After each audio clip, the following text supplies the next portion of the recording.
Entonces vamos a empezar. La Universidad Nacional Autónoma de México les da la más cordial bienvenida al primer coloquio de anime, subjetividad y construcción del ciudadano contemporáneo, análisis desde la filosofía, la sociología, psicología, literatura y anexas. En esta ocasión nos encontramos en la mesa redonda de ponencias el anime y la psicología. Mi nombre es Daniela y seré la moderadora de esta grandiosa mesa. La dinámica será la siguiente. Presentaré a cada uno de nuestros ponentes participantes y les cederemos la palabra 15 minutos. Así que al ser 3 ponencias, les pido atentamente que en 15 minutos máximo nos presenten de esta manera su trabajo. Mediante el chat privado le indicaré a cada ponente cuando le resten 3 minutos, 1 minuto y cuando su tiempo haya terminado. Durante y al finalizar las presentaciones podrán hacer preguntas mediante el hashtag Pregunta al Ponente en el chat de YouTube. Se seleccionarán y haremos rondas con nuestros ponentes de la mesa. Demos inicio a esta mesa redonda presentando a la y los ponentes. Omar Alejandro Olvera Muñoz, licenciado en Psicología por la Facultad de Estudios Superiores Zaragoza, UNAM, especialista en género, en educación en la Universidad Pedagógica Nacional, Unidad Ajusco, especialista y maestro en Medicina Social por la Universidad Autónoma Metropolitana, Unidad Xochimilco, doctor en Ciencias en Salud Colectiva por la UAM Xochimilco. El nombre de la ponencia es Las pérdidas y los duelos, el caso de Digimon Adventure desde la experiencia etnográfica.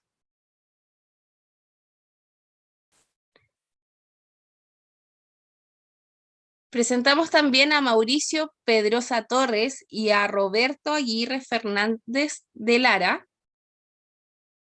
Mauricio Pedrosa Torres es magíster en Ingeniería Mecánica y actual estudiante de maestría en Ciencias Cognitivas de la Universidad de República del Uruguay, fan declarado de la cultura japonesa e investigador en temas de cognición y modelos multifísicos.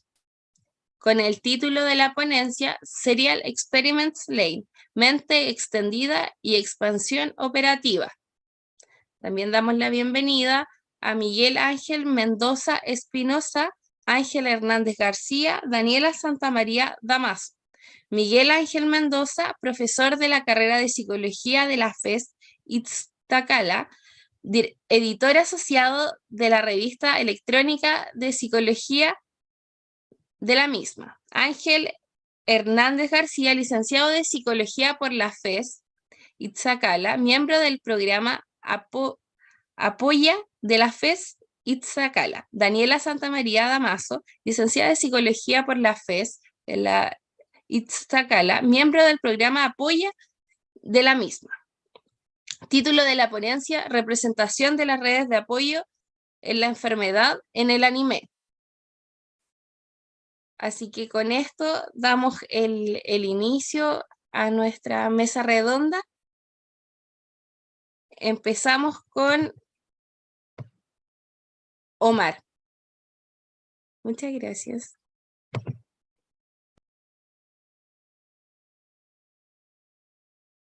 Bien, muchas gracias. Voy a compartir una breve presentación que realicé. Y en ese sentido, bueno, como ya lo mencionaron, el nombre del trabajo que quiero presentar en este momento es Las pérdidas y sus duelos, el caso de Digimon Adventure desde la experiencia autoetnográfica.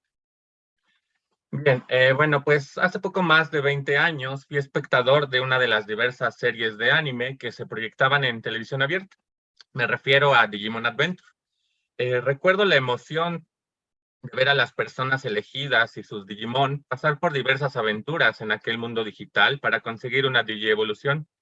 Dicho agrado podría deberse a lo que Kim refiere sobre lo llamativa que es para las infancias la capacidad de los monstruos para transformarse en seres diferentes. Además, ¿Cómo olvidar la música de Digievolución cuando el equipo de protagonistas peleaba para superar las adversidades a las que se enfrentaban? Música que estoy seguro muchas personas tenemos presentes en esta franquicia. Años después de la primera vez que vi este anime y tras hacer un análisis con mayor conocimiento, fruto de visualizar Digimon Adventure en sus diversas producciones y de mi formación en psicología, comprendí que me había equivocado. Más allá de tratarse de una animación japonesa, donde los Digimon logran una digievolución producto de una crianza correcta de su persona elegida, es adentrarse en el significado implícito o explícito que las personas elegidas y sus Digimon dan a temáticas como la construcción de vínculos de amistad, la importancia del trabajo en equipo, a luchar por un mañana, pero también a diversas formas de elaboración de las pérdidas. Sobre esto último, Bodevilla manifiesta una de, la elaboración de las pérdidas es un tópico central en la existencia humana. Esto debido a que a lo largo de nuestra vida nos enfrentamos a la constante transición de creación de vínculos y la multiplicidad de perderlos. No obstante, Pangraci realizó un esfuerzo por tratar de clasificar dichas pérdidas en 5 grandes grupos: de la vida, de aspectos de sí mismo, objetos externos, emocionales y ligadas con el desarrollo. Sin embargo, el presente estudio se centra en el abordaje de las pérdidas de la vida en este anime, ello debido al mayor papel constitutivo en mi subjetividad. Respecto a esto último, La Rosa menciona que uno de los principios constitutivos de la categoría experiencia es la subjetividad, característica en la cual se plantea que a pesar de ser algo exterior, la experiencia tiene lugar en el sujeto. Por tanto, el presente investigador tiene una subjetividad que no es la de otros sujetos, pero puede presentar elementos en común a la de sus pares, la cual requiere ser analizada en un contexto específico que fue justamente en el que iré comentando. Entonces, enunciar las formas en las que la experiencia de visualización de Digimon me transformaron, pero sobre todo me formaron, da cuenta de la necesidad de describir algunas de estas pérdidas y su papel constitutivo en la subjetividad del presente escritor. Para esta caracterización, nuevamente visualicé las temporadas y películas del anime, tal como elaborar un formato de rejilla de análisis en Excel. Ese formato integró el nombre del capítulo o película, una breve síntesis, un comentario sobre lo visualizado en el episodio o largometraje y un apartado de observaciones generales del investigador. En suma, elegí algunas escenas o personajes que llamaron más mi atención para describir el tema de pérdidas y duelos, lo mismo que la respuesta a este proceso o la amplia expresión emocional gestada por vivir un duelo. A pesar de ello, en el texto incorporo la relevancia de esos sucesos en el momento que redactaba este documento, pero también integrando el recuerdo que tengo cuando visualicé estas pérdidas y que me significaron trascendencia para mostrar lo que considero la construcción de un lazo inquebrantable con este anime. Las pérdidas de la vida son referidas como pérdidas totales, ya sea de una persona o de la propia vida, suceso en el que la persona se enfrenta a su final. Un elemento central al abordarlas es el proceso de duelo que les acompaña. No obstante, la respuesta al duelo, a pesar de tener componentes comunes propios de la supervivencia de la humanidad, es una experiencia individual moldeada por factores como los vínculos establecidos por cada persona, la estructura de personalidad o la cultura. Con otras palabras, la respuesta al proceso de duelo se vive de manera diferencial por las personas, pero sus procesos presentan características comunes entre sí. También, este proceso genera una diversidad de sentimientos, tales como angustia, melancolía, resentimiento, que van a manifestarse de maneras diferentes. Comenzando con las formas de afrontamiento al duelo, consideré pertinente abrir esta reflexión con 2 pérdidas en Adventure que me parecieron significativas para comentar un elemento inicial del duelo, la negación o evitación. La primera de esas muertes de personajes es el sacrificio de Angemon en la batalla contra Devimon, mientras que la segunda pérdida, y mucho más reciente en la franquicia de Adventure, es la pérdida de Agumon y Gabumon, compañeros de Tai y Matt, respectivamente, que pudimos presenciar en la más reciente película de Adventure, La Última Evolución Kizuna. Aunque hay poco más de 2 décadas entre la primera y la segunda pérdida que menciono, hay un elemento que las asemeja. En sus escenas se da la posibilidad que posterior a la muerte de su Digimon haya un reencuentro. Por ejemplo, Angemon, antes de desaparecer, le dice a TK, nos volveremos a ver si tú lo deseas. Mientras que en Digimon Adventure, la última evolución Kizuna, Tai y Matt dicen al cierre de la cinta y posterior a la pérdida de sus Digimon, te lo prometo, nos volveremos a ver. Ambas expresiones se acercan en mostrar que el vínculo con sus Digimon no ha terminado, y aunque ya no están con ellos, abren la oportunidad de verse nuevamente. Un análisis más minucioso remonta a lo que Cabo de Villa menciona en relación a que la negación proporciona un alivio transitorio de la dura realidad psicológica de una pérdida potencial. La negación es un problema en sí mismo, cuando en sus formas extremas impide una transformación que permita seguir adelante con la vida. Este elemento cobra relevancia debido a que en las dos escenas mencionadas se niega que la vida de los personajes llegó a su fin. Más bien mencionan que les volverán a ver. En relación con la manifestación emocional de la pérdida, valdría la pena mostrar esta diversidad sentimental en el caso de la muerte de Guisarmón, al salvar a Kari y Gatomón del ataque de Miotismón. Ampliando lo dicho, Gatomón se lamenta por implicarle en las peleas de Digimon y se disculpa con este Digimon. Sin embargo, Miotismón se molesta justo porque fue Guisarmón quien murió y no quien él había planeado. Por otra parte, Kari sufre por esta muerte y además de llorar por la pérdida de Guisarmón, es este breve evento lo que permite a Kari dar cuenta de la relevancia de este vínculo y ocasionar que brille su Digivice y el emblema de la luz permita a Gatomon digievolucionar en Angegomon. Además, le dio la oportunidad de restablecer la fuerza de los Digimon para poder acabar con Miotismón. En síntesis, con la muerte de Guisarmón se evidencia la amplia diversidad emocional de enfrentar una pérdida. Para el caso que nos atañe, vivenciar con esta muerte me hizo pensar en la función social de las pérdidas y su adaptación. Dicho de forma distinta, experimentar las pérdidas de seres queridos nos acercan en comprender que la vida puede acabar en cualquier momento. Pasar por una pérdida nos empuja a afrontar enteramente la realidad de que la persona está muerta, que ha partido y no regresará. Por otro lado, y parafraseando Guisarmón, considero que la muerte nos permite atribuirle a las personas que son significativas para nosotros un sentido en nuestra vida. Es decir, conocer a las personas nos concede aprender de ellas y otorgarles un sentido a nuestra vida. Un ejemplo similar de la función social de estas pérdidas también la podemos encontrar en la muerte de Wormón, compañero de Ken en 02. Considero que esta pérdida ejemplifica de manera precisa el sentido de nuestra vida, ya que justamente fue la influencia de esta muerte lo que le permitió a Ken recordar que su emblema era el de la bondad, e igualmente hace que desaparezca justamente el emperador de los Digimon, o en otras palabras, deja de considerarse como tal al ver que él pierde a su acompañante Digimon. Esto me parece de gran relevancia, ya que me fue de utilidad cuando pasé por pérdidas significativas.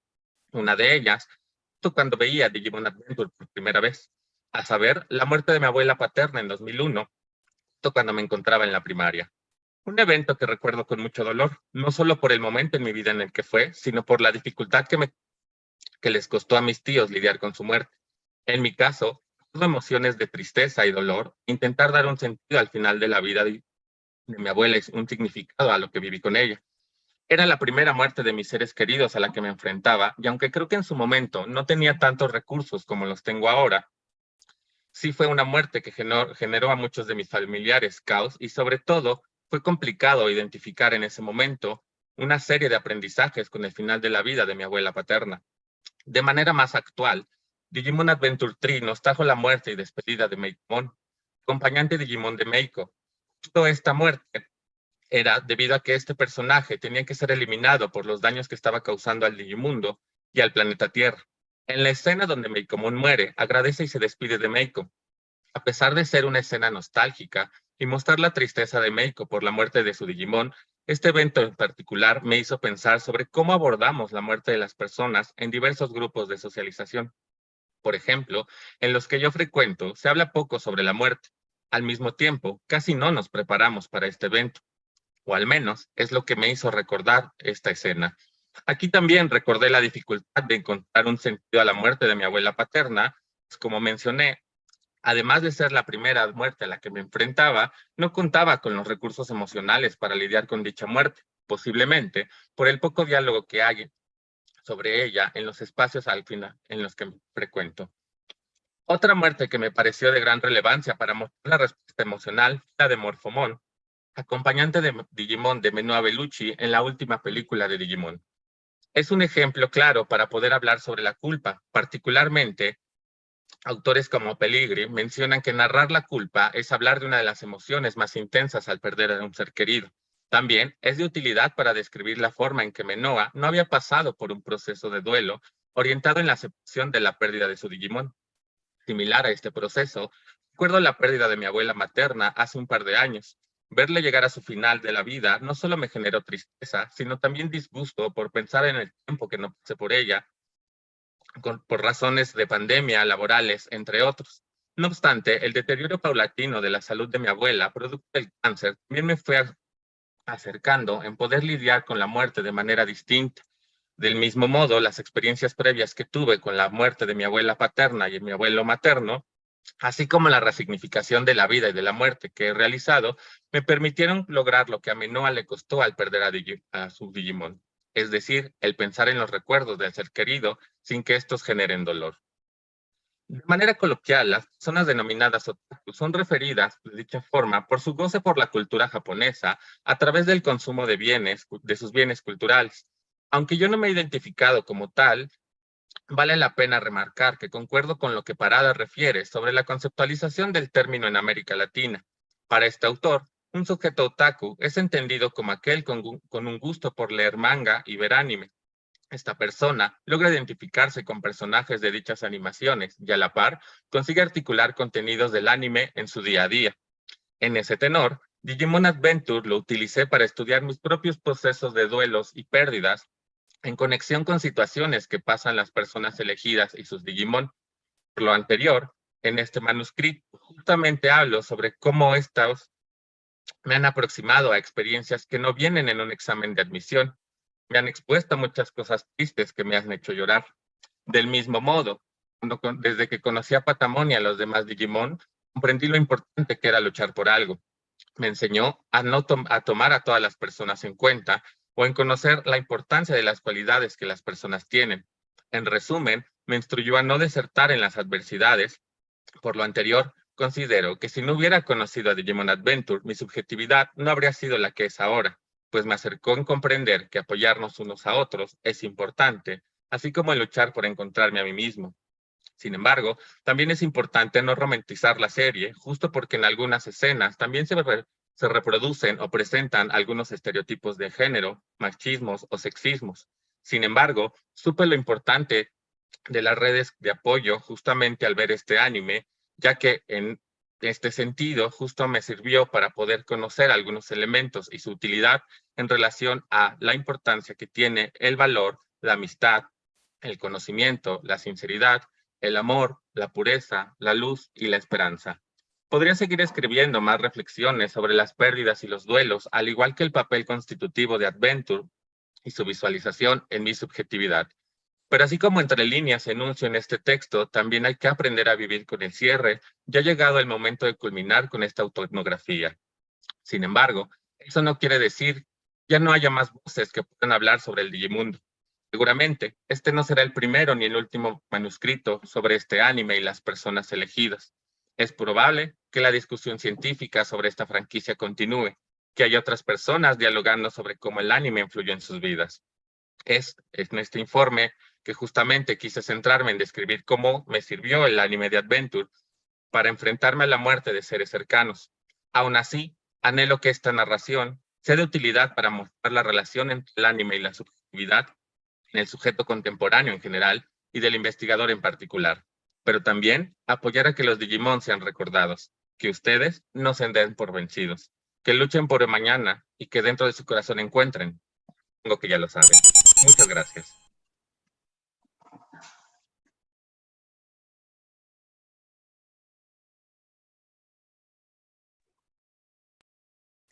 Seguimos con la siguiente ponencia por Mauricio Mendoza Torres y Roberto Aguirre Fernández.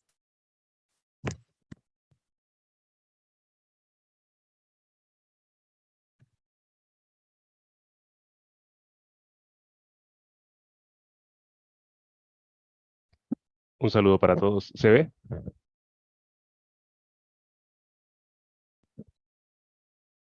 ¿Se ve la presentación? Sí, sí se ve. Gracias. Bueno.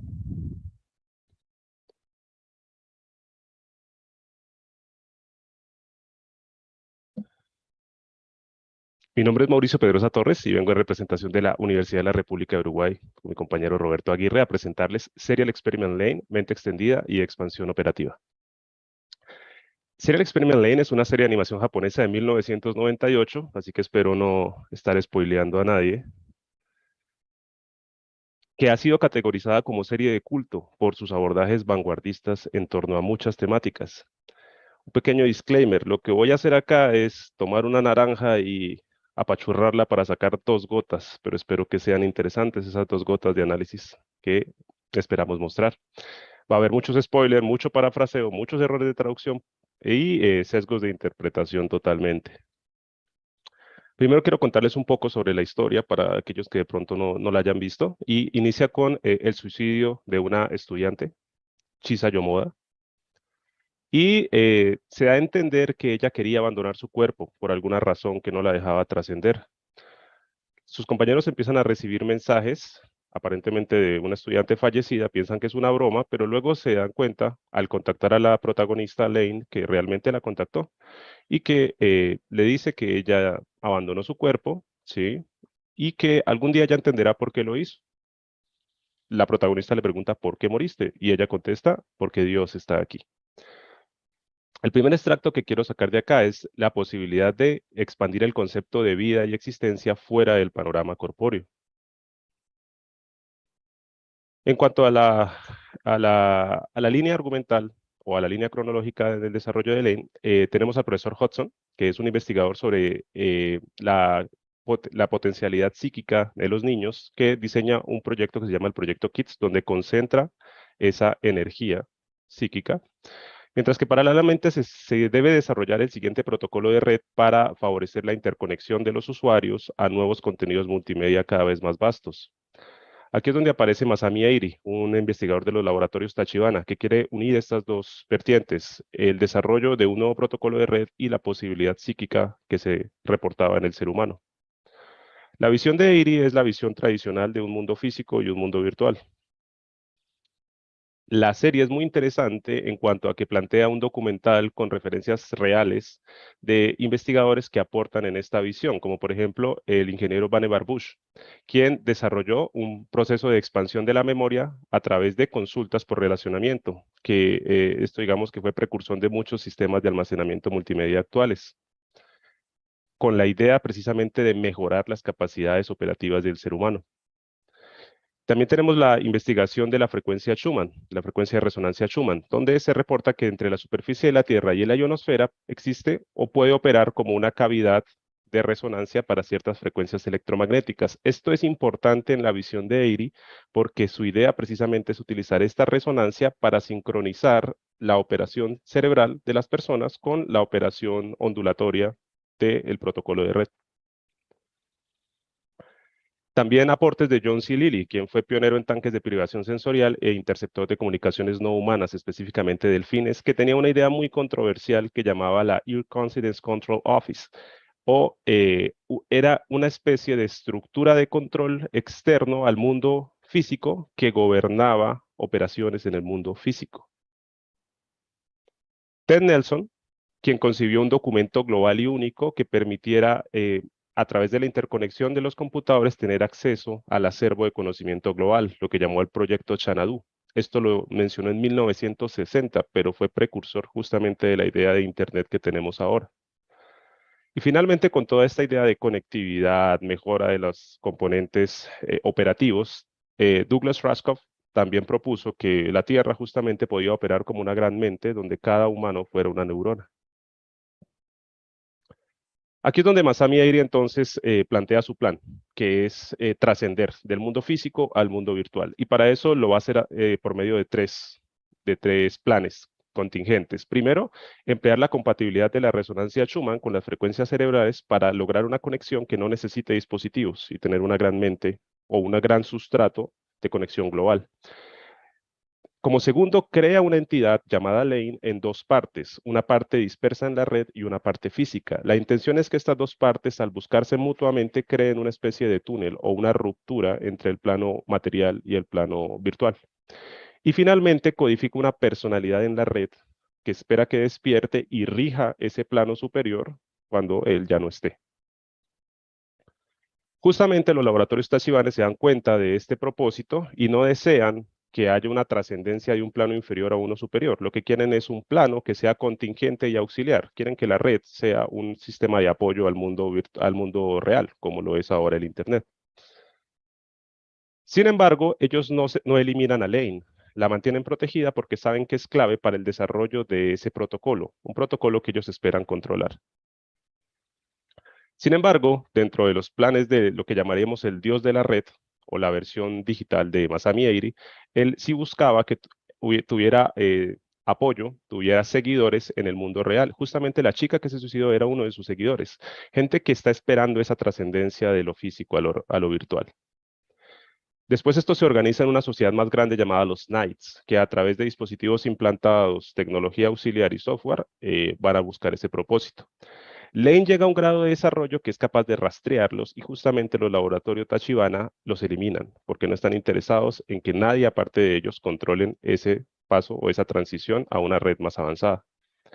Y aquí Lane llega a un punto que estaría perfectamente lista para servir al dios de la red. Pero su contacto con la realidad física de su amiga Mizuki Alice le revela que hay algo que el dios de la red no está contemplando sobre la realidad total del mundo. Y aquí empieza el análisis de Lane. Entonces, a manera explicativa, en este punto, en la serie, se ha llegado a que el mundo físico y el mundo virtual se traslapan y que cualquier modificación en la red, en el código de la red, lo que podríamos llamar en la Matrix, produce un holograma o una concretización en el mundo real. La red gobierna lo que ocurre, es el código fuente. Eso explica que cada registro, cada codificación que existe de Lane pueda materializarse en el mundo que llamemos físico. Precisamente porque, y aquí abordamos un concepto duro que es el concepto de existencia, no hay solo un verdadero yo, sino que existo en cada registro que se haya hecho de mí. Esa es la idea detrás de todo esto. Cada registro que se haga de mí existe, es parte de mí y se puede materializar en la red. Acá saco el segundo extracto. Esa dispersión cognitiva la podemos presentar como la capacidad de una entidad para proyectarse y operar en su entorno, sea o no sea consciente de ello. Nosotros, además de que somos nosotros, somos también la imagen que tenemos, o la imagen que tiene otro de nosotros. Por ejemplo, mi hermano tiene una imagen de mí. Esa imagen produce unos efectos que yo no controlo, pero que siguen siendo parte de mí.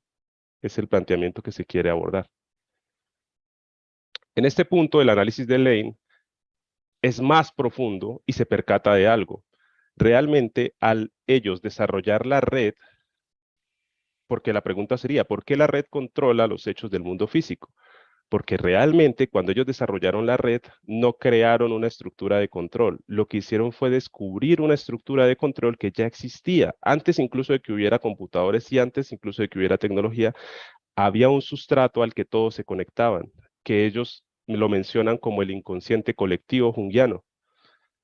Si existimos en cada registro que existe de nosotros, la pregunta es, ¿crees que los humanos pueden de algún modo almacenar una cantidad tan grande de recursos? ¿O más bien se conectan a un sustrato que les da esa información? Vamos a distinguir tres partes, entonces, el tejido de la realidad y el inconsciente colectivo, el mundo físico y la red. La red vino después y fue para revelar que ya existía un sustrato de conexión. Aquí empiezan los cuestionamientos de Lane contra el Dios. El primero es, deseas eliminar dispositivos, teléfonos, redes, pero sin ellos no hubieras logrado nada. Y la respuesta es, estos elementos nacieron en la evolución humana y el ser más evolucionado tiene el derecho de dirigir esa evolución. El segundo cuestionamiento es, ¿y quién te dio ese derecho? ¿En verdad lo lograste por tu cuenta? La respuesta es, yo soy todopoderoso, te di cuerpo y ego disperso en la red. Y el ataque final de Lane es, sí, eres un dios en la red, pero antes de que la red fuera percibida, eras solo el dios delegado por aquellos que estaban esperando que la red apareciera. La versión tridimensional de este fenómeno se las quisiera presentar de esta manera. Existía un sustrato, que podemos llamar el tejido de la realidad, que determinaba cómo evolucionaba el mundo físico.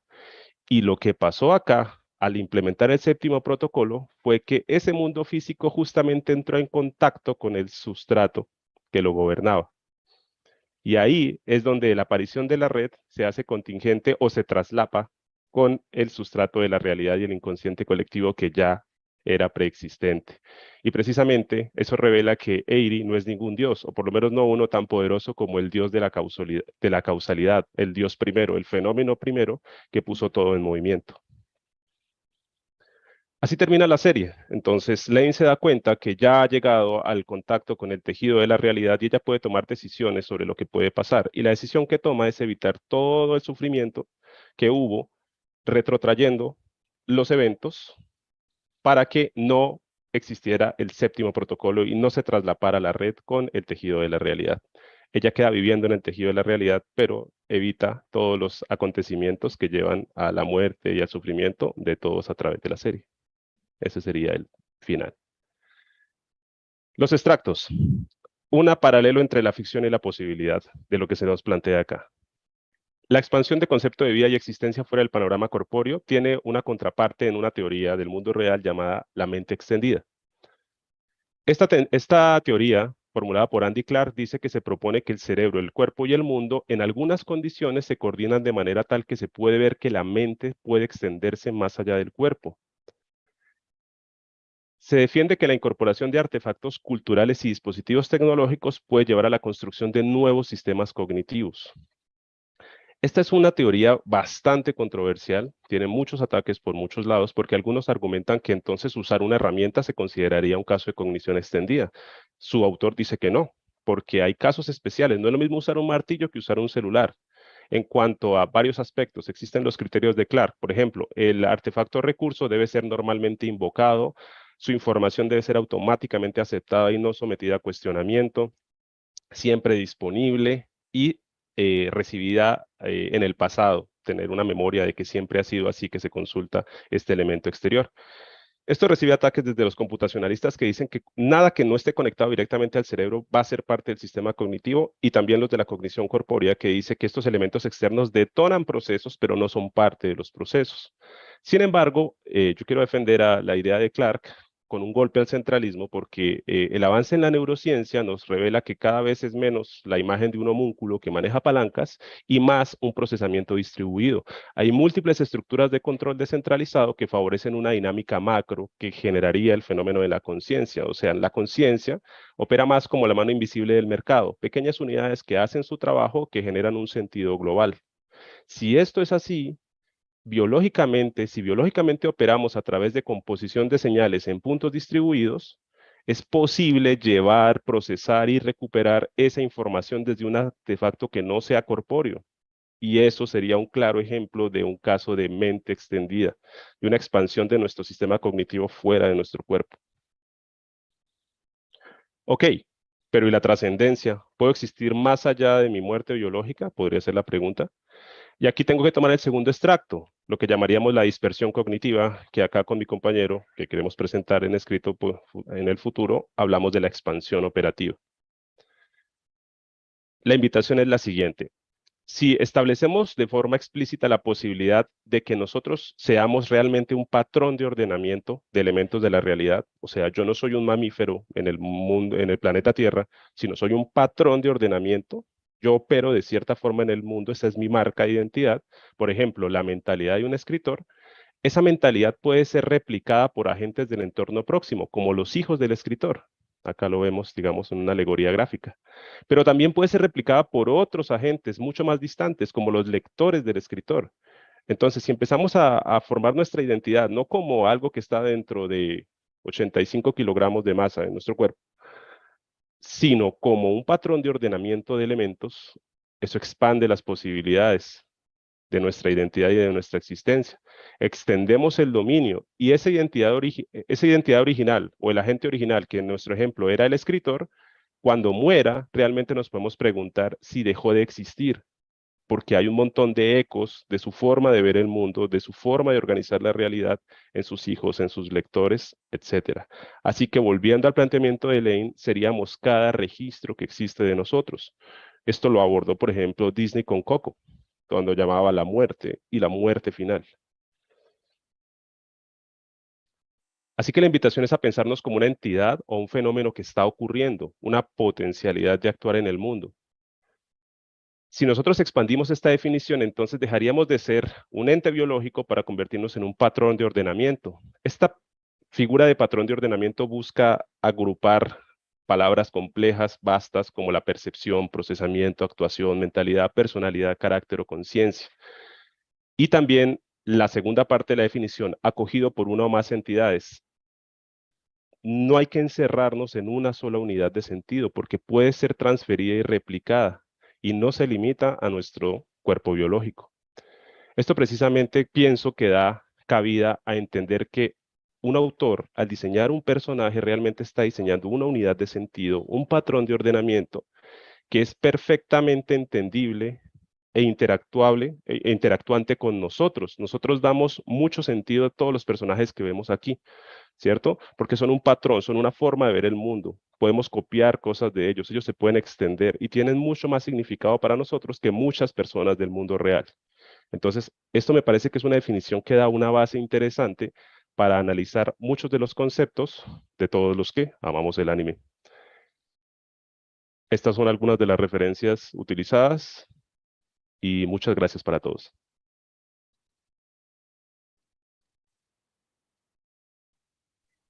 Muchas gracias por su ponencia, igual. Y seguimos con la ponencia de Miguel Ángel Mendoza Espinosa, Ángel Hernández García y Daniela Santamaría Damas.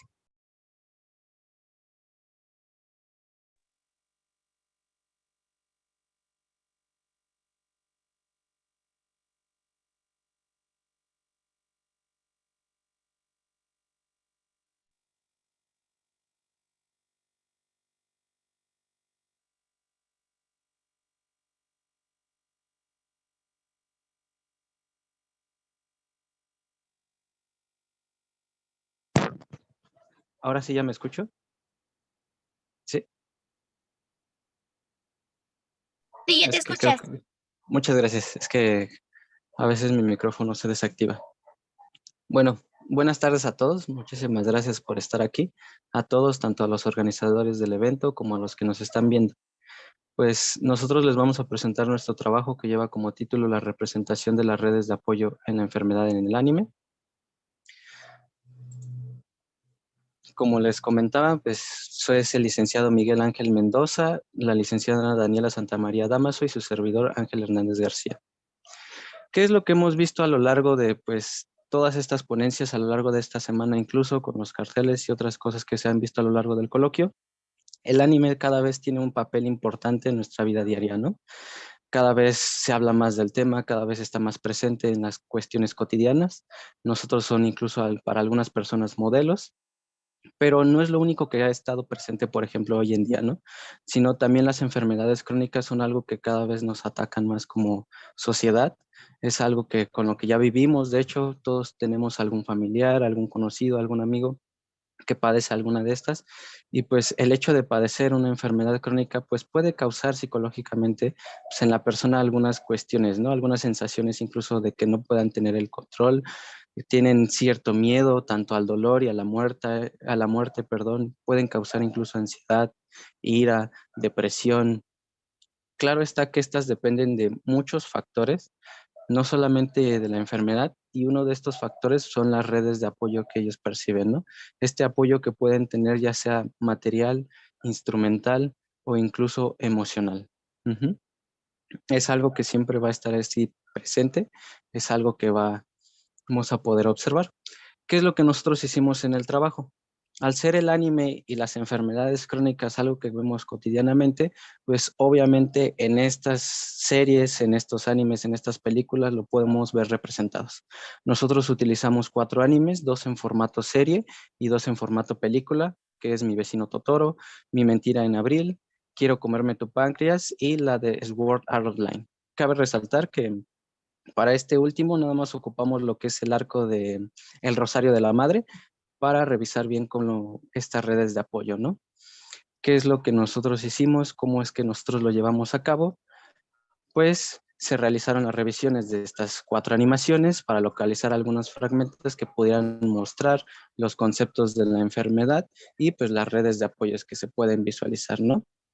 Posteriormente a la revisión de de estas 4 animaciones, nosotros empezamos a realizar diferentes categorías y estas las fuimos analizando por medio del programa Atlas T, versión 6 para Windows. Ese fue nuestro procedimiento. ¿Qué es lo que nosotros obtuvimos? ¿Qué es lo que nosotros pudimos observar? Pues nosotros en el análisis de los resultados, pues recolectamos estos datos con este programa. Igual realizamos algunas categorías relevantes por cada anime y posteriormente hicimos uno general, así como, ¿no?, la selección de esto de las redes de apoyo, así como las enfermedades que podemos ver en estas 4 animaciones, ¿no? A continuación les presentaré los diagramas, de hecho, que se fueron realizando por cada anime. En un principio con la de mi vecino Totoro, ahí se puede ver el diagrama, los conceptos clave, los conceptos importantes que se pueden ver en la película, y pues a manera general se observa que las redes de apoyo están en función al cuidado de las niñas, tanto por parte del padre, por parte de la comunidad, tanto como por Totoro, así como los espíritus del bosque, ¿no? Incluso existen algunas escenas que nos detallan, como por ejemplo lo de las cartas o el significado de la mazorca, en este caso que mencionan las niñas cuando quieren llevársela a su madre, pues de este lazo, ¿no?, que existe entre ellas y la misma, ¿no? En cuanto al siguiente diagrama, va a ser el de Mentira en Abril. En el de Mentira en Abril, lo que nosotros podemos observar aquí, igual están las categorías, podemos ver lo que es recital, música, confianza, postres, disfrutar, entre otras. ¿Por qué? Porque aquí se ven que las redes de apoyo provienen de 2 fuentes principales, ¿no? Los amigos y la familia. Por parte de los amigos es la música, el principal medio por el cual nuestra protagonista permite expresar sus emociones, sus sentimientos y tiene esta confianza, ¿no?, de realizarlo. De igual manera, pues nos permite la sensación, o al menos en este anime, pues la sensación de normalidad, ¿no? A partir de la situación en la que se encuentra. Por parte de la familia, pues vemos todo este apoyo en cuestiones del hospital, el cuidado de la salud y pues estar ahí presentes, ¿no? Y como vemos, pues estos factores o estos pasatiempos también fungen un papel importante pues para poder representar o poder adquirir estas redes, por ejemplo, con los amigos, porque es algo que tienen en común, ¿no? Es algo que les gusta, es algo que les apasiona y es algo que les permite disfrutar. En cuanto al siguiente diagrama de Quiero comerme tu páncreas, igual ahí están los conceptos clave, las categorías, la amistad, las costumbres, la lectura, el escribir, el amor y entre otras. ¿Qué es lo que nosotros podemos observar? Pues el mantener la enfermedad en secreto permite conformar la red de apoyo principal, ¿no? Que permite reafirmar, pues, lo que estábamos comentando, la amistad, permitiendo la expresión de costumbres, sentimientos e incluso emociones a pesar de la situación en la que se está viendo envuelta nuestros protagonistas, ¿no? Como siguiente esquema se encuentra el de Sword Art Online. Como les dije, nada más se tomó el arco del Rosario de la Madre. Ahí están las categorías, como son los compañeros, la organización, los objetivos, la despedida, el legado, incluso aquí se puede llegar a observar. Pues, ¿qué es lo que vemos? Pues las redes de apoyo principalmente en el compañerismo, ¿no? Y la amistad, en donde se observa la importancia incluso de dejar este legado, ¿no? De poder seguir en contacto con los demás a pesar de que ya se llega a un final, que en este caso es la muerte, ¿no? Si bien en este caso la tecnología tiene un papel muy importante en cuestiones para preservar, ¿no?, las memorias y los recuerdos, pues es algo que incluso nosotros podemos observar en otros aspectos, ¿no? A pesar de esto, pues podemos ver que existen estas redes de apoyo, que incluso principalmente en las amistades, ¿no? Y pues este concepto que es bastante ameno, que incluso lo pudimos escuchar en las ponencias anteriores, esto de preservar, ¿no?, las memorias y los recuerdos que nos gustaría dejar o que nos gustaría preservar como para que no nos olvidaran y estuvimos aquí presentes, ¿no? Para finalizar, el diagrama general, les presenté los 4 de los animes, pero este es a manera general.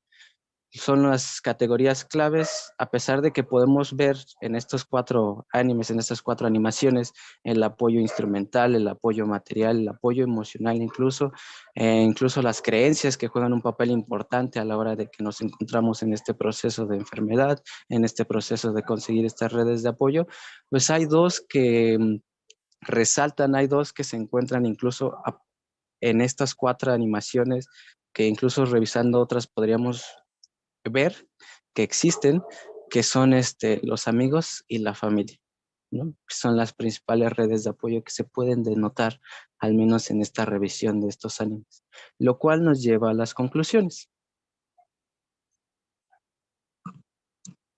Pues las redes de apoyo en la enfermedad siempre se van a ver representadas de diferente manera. E incluso aquí en las animaciones analizadas vemos que las redes de apoyo, por ejemplo, en Mi Vecino Totoro están los espíritus del bosque, está la comunidad, está también el apoyo familiar, las amistades.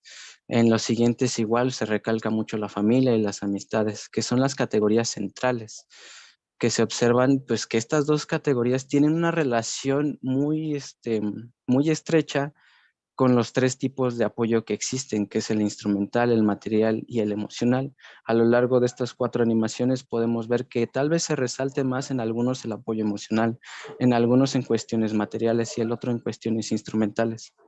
Sin embargo, estos 2 conceptos, estas categorías centrales que son la familia y los amigos, están presentes.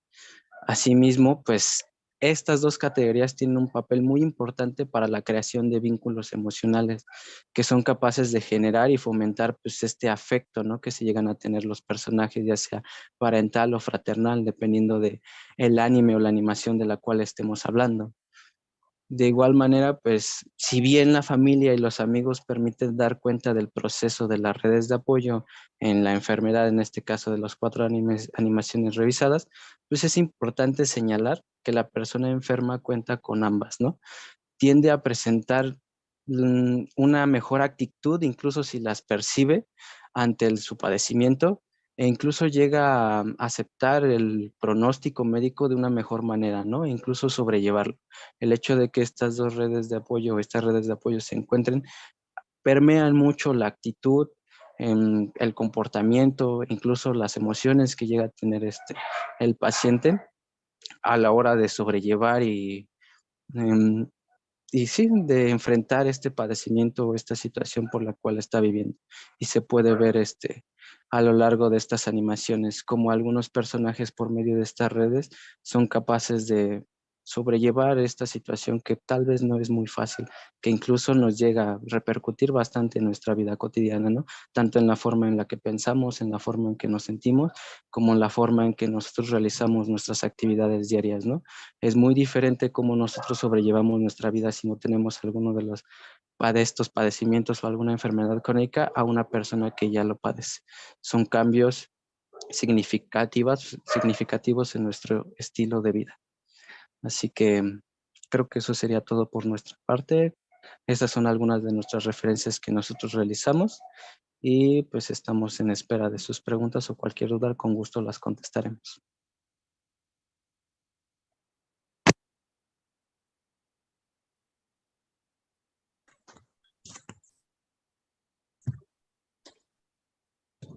Muchas gracias por la participación de todas las ponencias que hemos visto.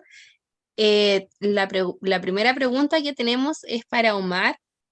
Dice, ¿consideras que hay un duelo en los niños elegidos en Adventure 02 al perder sus emblemas y no poder digievolucionar al nivel ultra? Bueno, lo primero que a lo mejor sería importante analizar en el cuestionamiento tendría que ver desde Cabo de Villa, el autor que yo utilicé, ¿no? Y Pangrassi, que fueron parte central de el elemento teórico.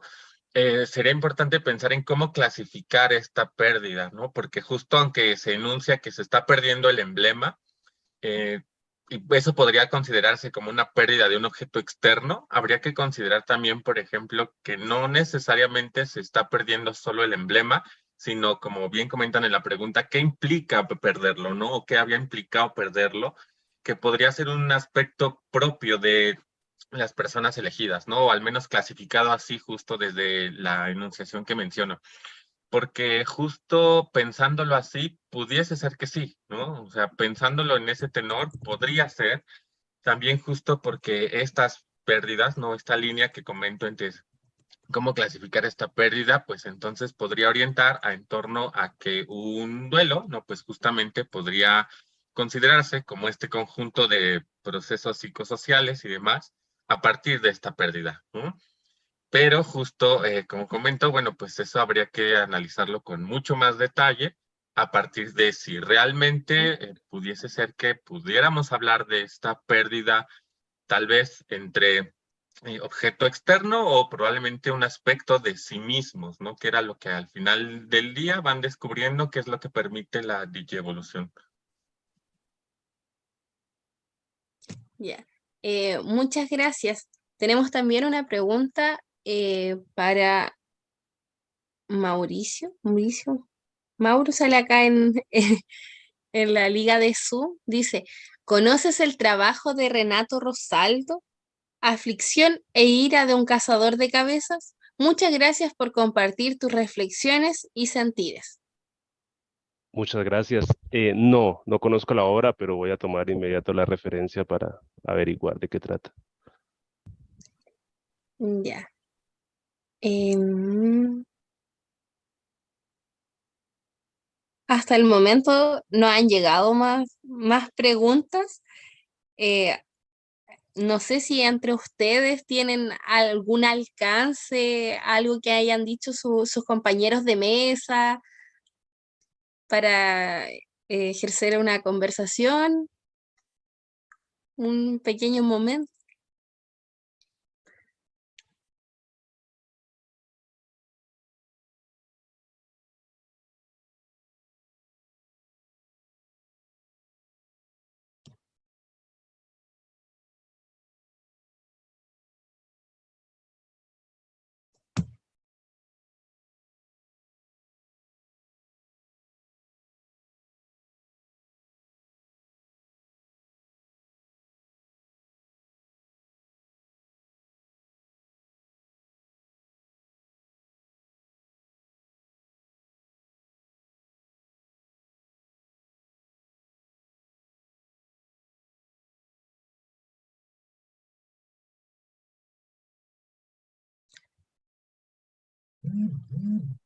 Hacen la pregunta por acá, por interno, sobre si los Digimon viven duelos.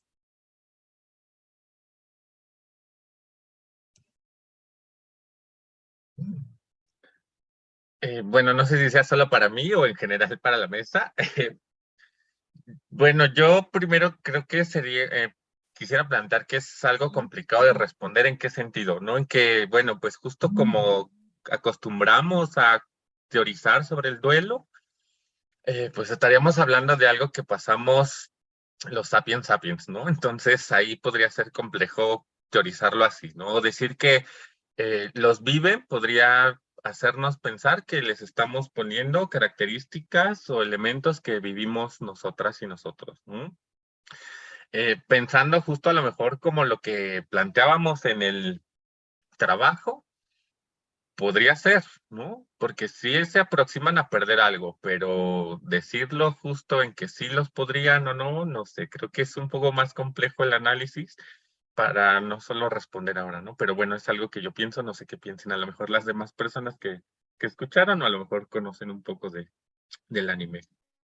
Sí, bueno, mi formación no es específicamente psicología, pero en cuanto al duelo, justamente este planteamiento de la expansión operativa me parece una especie de bálsamo al pensar que cuando la entidad desaparece, pero quedan ecos y registros de él, realmente nos ayuda a pensar que tuvo una marca, tuvo un propósito y todavía existe en este plano. Eso me parece una transición mucho más suave a decir algo que dejó de existir. Ese es un planteamiento que queríamos abordar también. Ya, aquí nos llegó otra pregunta. En La princesa Mononoke, también de manera periférica se habla del apoyo en este caso a la comunidad leprosa. ¿Cómo los valores colectivos pueden ser aprendidos en nuestra cultura individualista? Esta va para la mesa en general, para todos.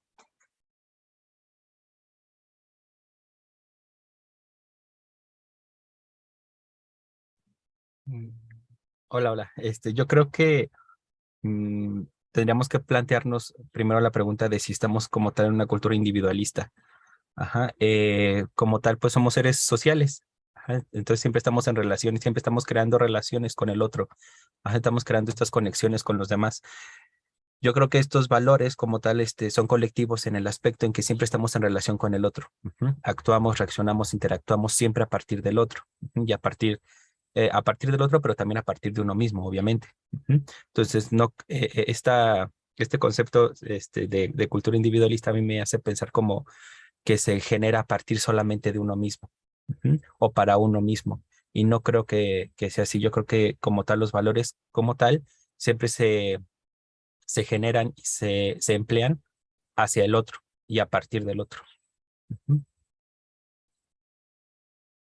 Muchas gracias.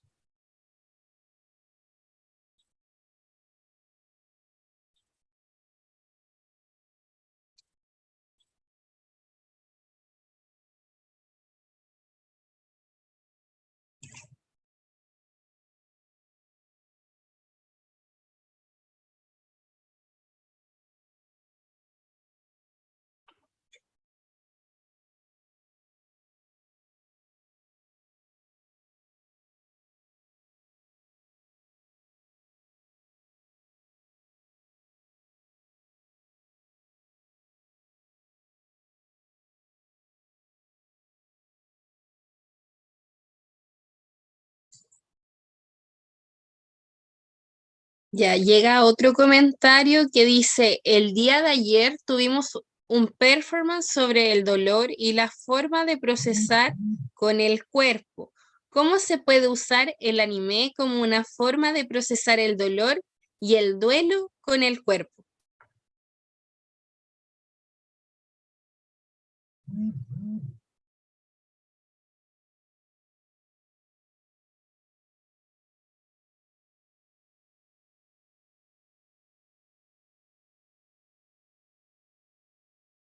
Eh, va para Omar. Muchas gracias. Sí, eso pensé yo también y justo iba a comentar, ¿no? Bueno, yo creo que como han planteado en mesas anteriores, más allá de dar una respuesta certera y que sea de esa manera en que se puede lograr, invitar a la reflexión y a la provocación de la misma, ¿no? En el sentido de, bueno, pensemos, por ejemplo, en elementos que yo comentaba del trabajo que yo planteaba, ¿no? Es decir, cómo en ciertos momentos a mí me fue mucho más sencillo ir lidiando con pérdidas, con duelos, a partir de ciertas experiencias que veía en el anime, ¿no? Pero eso también me remonta a ir aclarando varias cosas. Por ejemplo, cuando una de las pérdidas muy claras que yo enunciaba era la de Morphomon, el Digimon de Benoa, ¿no? Que justamente cuando ya tiene los recuerdos de cómo fue la pérdida de Morphomon, recuerda justo cómo era estar con su Digimon, ¿no? Y bueno, pues ahí yo justo enunciaba también un elemento importante de cómo vamos significando a ciertas personas que se vuelven importantes en nuestra vida, ¿no?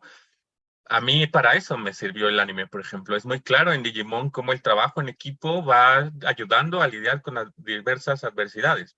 En ese sentido, yo podría decir que el anime podríamos utilizarlo justamente en relación a, no todos los animes, por supuesto, no unos muy particulares, no justamente en ir, por ejemplo, ir mostrando características o momentos que pasamos a algunas personas y que también los personajes nos van mostrando cómo irlos lidiando. Es decir, como decía Miguel Ángel, pues no nos socializamos en aislado, sino más bien justo lo vamos haciendo en diversos grupos, ¿no? Y creo que ahí podría estar probablemente un eje de cómo hacerlo, ¿no? En el sentido de cómo otras personas lo van lidiando, cómo el conocimiento de la experiencia de otros, nos va haciendo de referencia, pudiese ser, aunque insisto, no es una respuesta definitiva. Muchas gracias. Para Mauro, ¿el concepto de mente extendida tiene vinculación con el concepto de segundo cerebro de Varela Maturana o el de inteligencia colectiva de Pierre Levy? Bueno, es una buena pregunta. ¿Están dentro de la misma o podrían catalogarse dentro de lo que se llama el movimiento de la cognición corpórea, donde Maturana, específicamente Varela, es uno de los grandes aportantes en esa línea? Sin embargo, Andy Clark, que fue el que formuló el de mente extendida, específicamente da una importancia al cuerpo, pero también da una importancia extrema al entorno, que es algo que lo diferencia un poco de los planteamientos que mencionaron. Es una unidad entre cuerpo, mente y mundo, lo que él aborda. O sea, somos un solo fenómeno que opera contingentemente en los tres planos, y es lo que lo llevó a formular el concepto de la mente extendida. Ya, tenemos otra pregunta que señala ¿en qué disciplina adscriben la ponencia sobre Serial Experiment Line? Me ubicaron en esta mesa con mucho gusto. Acá se supone que la presenté como ciencias cognitivas, que se supone que es una un entorno contingente entre inteligencia artificial, matemáticas, psicología, sociología. Entonces realmente en cualquier lugar me hubieran podido poner. Ya, y también señalan que dice, lo voy a leer textual. Me gustaría que el participante sobre Lane se extendiera en la idea de que somos patrones operativos y que se extienden o se reproducen. ¿Cómo entran ahí los discursos homogeneizadores de los estados? Es una muy buena pregunta también. Esta idea digamos, de desraigarnos un poco del cuerpo y pensarnos como un patrón, justamente es una narrativa que soporta la idea de las nuevas identidades de género, de muchos movimientos sociales que se están desligando de lo tradicional, precisamente porque se supone que es una línea creciente donde sí tenemos un cuerpo, somos supremamente basados, todo nuestro sistema cognitivo es basado en nuestra corporalidad, así se ha diseñado. Tenemos una influencia de hormonas, tenemos una influencia genética, etcétera. Pero parece ser que hemos llegado a un grado tal de evolución donde como nos estamos dispersando en la cultura, en la red, en la mente, vamos a empezar a desarraigarnos de todo eso. Y ahí precisamente puede entrar un discurso estatal que las partes más fundamentalistas no van a aceptar fácil. Y acá no puedo poner un juicio de si es correcto o no es correcto, pero es un fenómeno que se está viendo. Ya. Otra pregunta dice, ¿lo que expones de Lane tiene ciertos ecos con el tercer impacto de Evangelion? Sí, tiene ciertos ecos en cuanto a esa idea de la unicidad, de la gran unicidad de la humanidad, que acá en Lane lo citan a través de Douglas Rushkoff, que es justamente operamos en una conectividad de neuronas donde cada unidad podría formar una gran mente. Acá en Lane, digamos que se mantiene un poco la individualidad en cuanto a que se quiere hacer traslapar el plano de la realidad con la red para que como que todos vivamos ahí, aunque quedaría un pequeño dios déspota vivir ahí, mientras que en el tercer impacto es algo un poco más unificado, ¿no? Como una gran trascendencia grupal. Ya.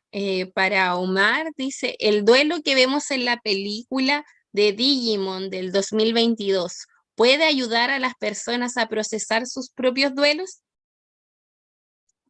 Bien, bueno, pues justo aquí hay varios elementos que me gustaría comentar, al menos dos, nada más. Lo primero es, habría que ir particularizando en la diversidad de las formas de afrontamiento del duelo, ¿no? Particularmente si hablamos de que el duelo ahí muy puntual es la pérdida del Digimon, justo tenemos varios elementos, ¿no? Cómo lo lidió Menoa, por ejemplo, cómo lo va haciendo Tai y Matt, pero también otros personajes, particularmente Sora, aunque ya estoy spoileando algunas cosas, justo también ella lo pierde y la forma de perderlo pues se enuncia muy poco en el anime, ¿no? Y entonces vamos viendo ahí diversos elementos para lidiar. Ahora, justo la segunda parte que ya va en torno a la pregunta, pues pudiese ser que ayude a algunas personas, aunque pudiese ser que a otras no, justo por lo que comentaba en relación de que al final del día, Menoa pasa por todo un proceso y al final justo resuelve parte de, ¿no? Y trata de recordar a Morfomón de manera distinta. Pero Tag y Matt, justo como decía, al final de la cinta, enuncian al unísono, nos volveremos a ver, ¿no? Buscan formas para después encontrarse con su Digimon. Lo que quiero particularizar es que justamente al hablar de que podría ayudar, pues a algunas personas puede ser que sí, a algunas puede ser que no. Justo creo que el elemento central es cómo algunas lo pueden utilizar para así tener claridad en que, pues por nuestro propio desarrollo, algunos elementos van creciendo, ¿no? Particularmente, por ejemplo, Adventure nos lleva mucho a, al menos Kizuna, ya estas pérdidas ligadas con el desarrollo, donde nuestros personajes ya son adultos, jóvenes, adultos, ¿no? Y pues elementos de nuestra infancia ya ahí perdimos. En ese tenor, pues por supuesto que podría servirnos, pero por supuesto que a lo mejor a otras personas no.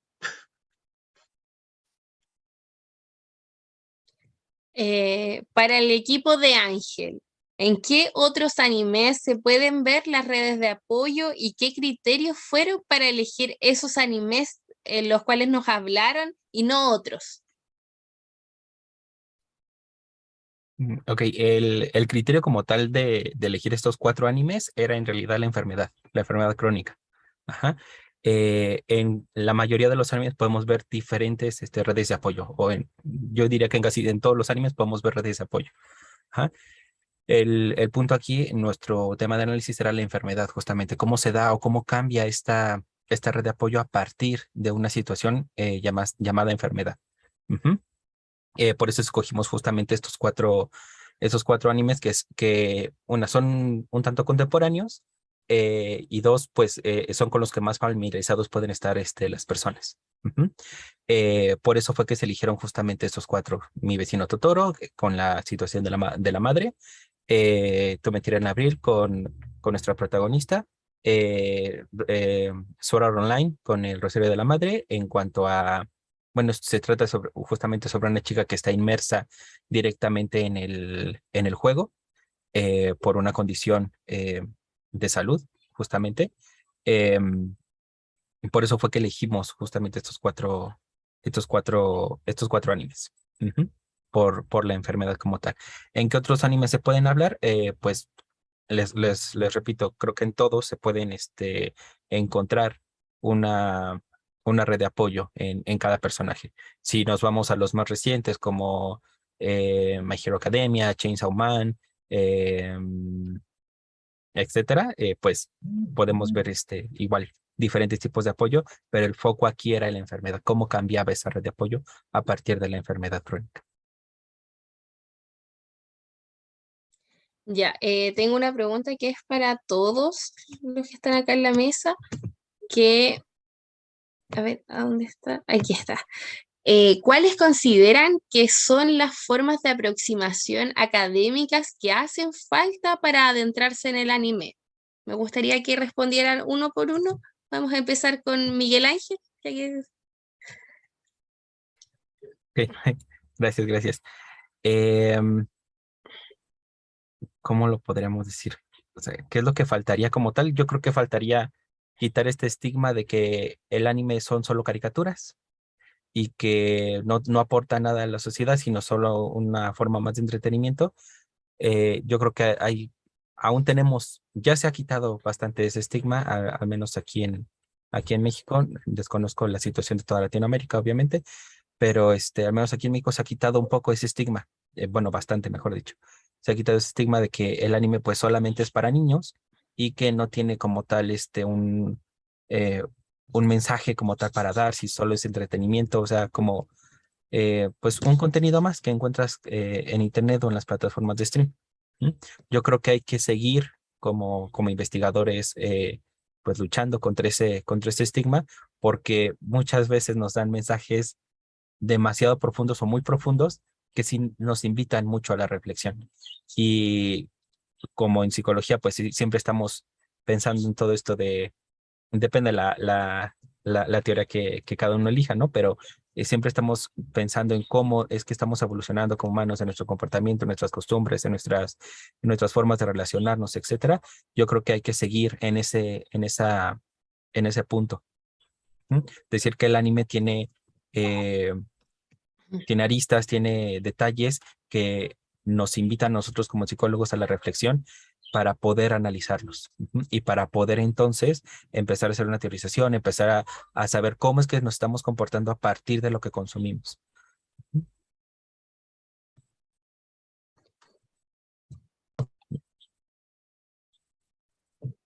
Seguimos con la misma pregunta para Ángel, Mauro y Omar respectivamente, para que vayamos avanzando.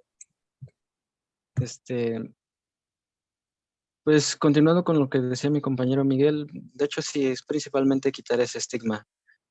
Como lo hemos visto, incluso que va relacionado con una pregunta que le hicieron a Omar, de que si nosotros al ver el duelo en este tipo de anime, serie, lo que nosotros estamos viendo, pues si nos puede ayudar a nosotros pues a mediar lo que sentimos, pues incluso puede que sí.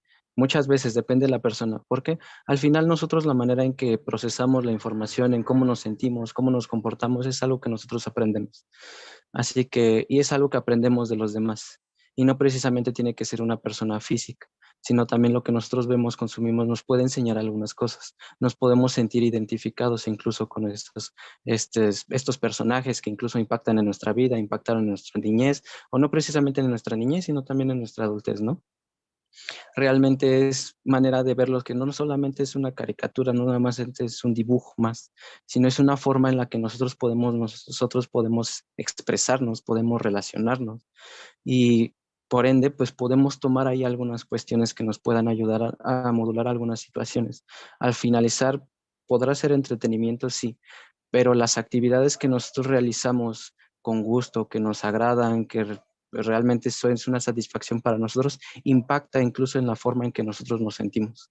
Así que también eso puede ayudarnos a modular tal vez estos estados de tristeza, estos estados en los que tal vez nos sentimos un poco bajoneados. Al final, esa satisfacción se contrapone y nos puede ayudar a retomar nuestras actividades diarias día con día, ¿no? Y pues por ende, pues enfrentar algunas situaciones, así como otras actividades que también nos llegan a causar placer, el hacer ejercicio, el tal vez cocinar, algunas actividades más cotidianas o diarias que se ven un poco más normal. Sin embargo, ¿por qué no ver así de esta manera como el realizar actividad física, el realizar tal vez otras cuestiones, el cocinar, tal vez el disfrutar tiempo con la familia, el tal vez ver alguna película, sino también el anime pues nos ayuda para tener este tiempo de descanso, este tiempo de satisfacción incluso modular, ¿no? Este sentimiento que a veces nos agobia, porque yo creo que más de uno, al momento de ver algunos animes, nos sentimos más relajados, nos sentimos mucho mejor con nosotros, incluso más motivados o felices ante alguna situación.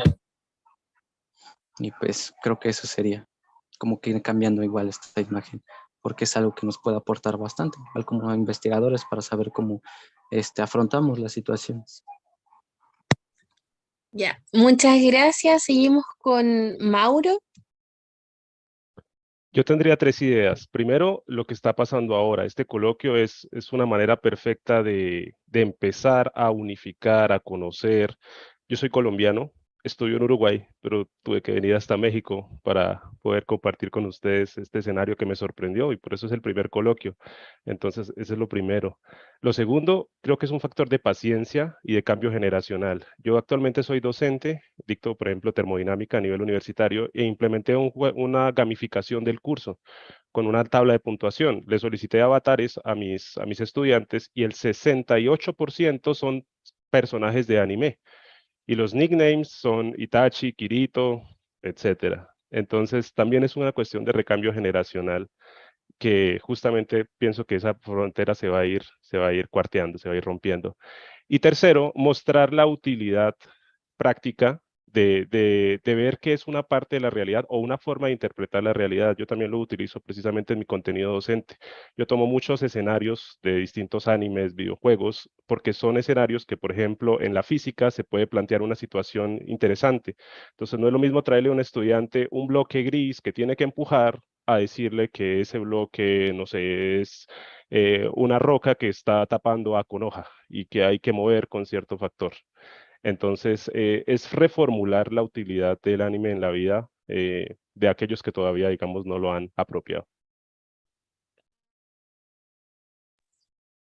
Bueno, y seguimos con Omar, con la Sí, misma pregunta. gracias. Yo, además de adherirme a lo que ya comentaron mis tres antecesores, pues justo también sumaría, o la idea que quiero centrar es justo la reflexión a veces de qué entendemos por la ciencia, la generación del conocimiento o la investigación, ¿no? En el sentido de que muchas veces estos espacios, como comentaron en algunas mesas, tienden a ser muy cuadrados, muy estrictos, muy ortodoxos y pensar, como ya decían, que esos solo son dibujitos, que no van a interferir o que no tienen una utilidad o un impacto en la sociedad, ¿no? Y que justo por eso no habría que pensarlo, ¿no? En el sentido de, pues algunos trabajos son sumamente o podrían ser sumamente subjetivos, ¿no? Como alguien seguramente a mí me podría decir en torno a lo que presenté, pero bueno, son formas metódicas de irnos aproximando a contextos, a realidades que estoy muy seguro, que nos impactaron de alguna manera, ¿no? Por algo, como ya decía Miguel Ángel, ellos decidieron elegir enfermedad crónica. Por algo muy particular, Mauro también eligió presentar de esa manera el trabajo, ya nos da un poco sobre su formación, ¿no? Que es docente de termodinámica y cómo puede utilizarlo, o justo como yo comentaba, ¿no? Es decir, no dejar de lado que al final del día los animes que estamos viendo o que estamos eligiendo, pues nos trastocaron de alguna manera y en ese sentido, pues también desde ahí podemos investigar. A lo que quiero llegar es que, pues justo este espacio se enuncia como el primer coloquio. ¿Por qué apenas es el primero? ¿No? Pues también nos da un sentido de que probablemente la academia, la investigación, se ha centrado en otros tópicos y esto solo ha pensado que no es necesario abordar o para qué abordar, ¿no? Y justo como hemos visto a lo largo de las mesas, podemos hablar de muchas cosas, centrándonos aquí a lo mejor en elementos de psicología, pero en otros espacios comentaron sobre psicoanálisis, sexualidad, o sea, en realidad tenemos justo una gran cantidad de formas de irlo abordando, pero nuevamente yo a lo que abonaría es, pues, qué nos plantea la propia academia, la propia ciencia y la propia investigación en torno a por qué el anime, ¿no? Y por qué no otras cosas, que sería justo donde yo abonaría la reflexión.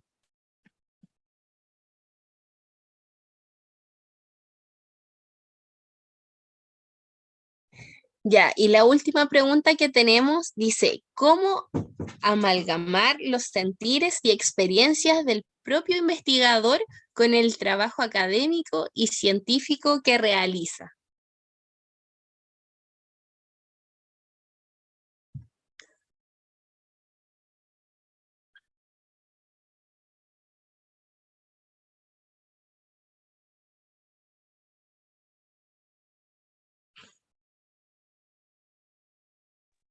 Yo tengo la idea que justamente en este entorno, digamos que es como hipercompetitivo, donde se generan millones de videos en YouTube, por ejemplo, al día, donde la marca de diferenciación es tan difícil, justamente hay que ponerle, digamos, mucho de nuestra esencia al trabajo que realizamos, ¿sí? Y a veces, digamos, sin miedo a lo que se pueda decir o a la ortodoxia de la academia. Y es precisamente eso, mostrar ese diferencial que muchas veces es una ventaja. Y mucho de eso lo hacemos de forma inconsciente, pero también podríamos hacerlo de forma consciente, diferenciar nuestro trabajo y explotar nuestras fortalezas como individuos al momento de hacer ciencia.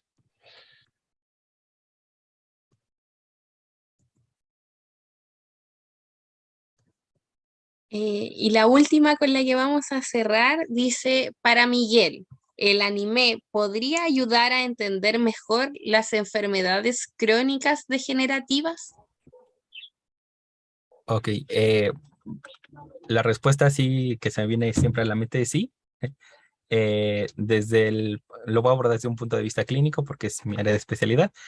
Cuando nos llegan usuarios con justamente enfermedades crónico-degenerativas, muchas veces la pregunta es ¿por qué a mí? ¿Por qué me pasó a mí? Esto no me debe pasar. Soy una buena persona, me cuidé, etcétera, ¿no? Y Y muchas veces utilizamos recursos, llámese metáforas, llámese cuentos, etcétera, que le llegan más rápido al usuario para comprender su situación y para aceptar su situación, que si hiciéramos un discurso científico, un discurso racional, le llega más rápido, no sé, una canción, una metáfora, en este caso, un anime.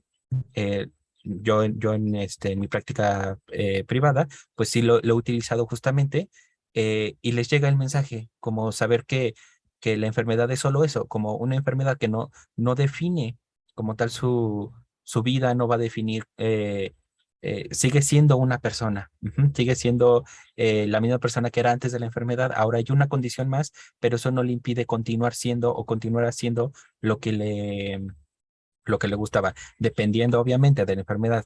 Supongamos si era un atleta y ahora tiene una enfermedad cardiovascular quizá, pues la actividad física disminuya, ¿no? Pero es eso, disminuya, no que se quite. Ujú.